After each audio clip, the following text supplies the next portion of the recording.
Robert, svekkjandi tap við Svíþjóð. Þið voru með þetta, ja, þið voruð alveg að narta í hælinn á þeim megnið af leiknum. Hvað klikkaði svo? Bara undir lokin síðustu 5 mínúturna, þá byrjuðum við bara aðeins að slaka á í vörn og í sókn vorum við bara ekki að hitta skotum og fá góð lukt, þannig að við svolítið bara mistum það þannig.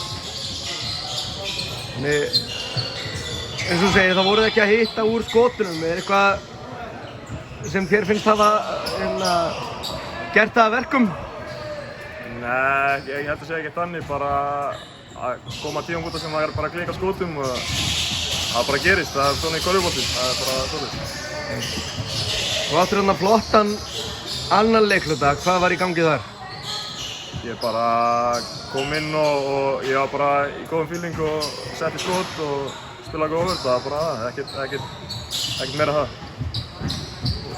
Hvernig ætlarðu svo að peppa þig upp fyrir loka leikinn á móti Finnlandi á morgun? Það bara, þetta leikurinn fyrir gulli, þannig að maður verður bara að mæta peppaður og til í leikinn því þetta bara mikið eftir leikur mótsins á morgun á móti Finnum. Hvernig fer svo þig hérna í Kisakaljó? Bara vel, bara mjög flott aðstaða og bara mjög gaman að vera hérna á móti brott og allt. Takk fyrir og gangu vel á morgun. Takk fyrir.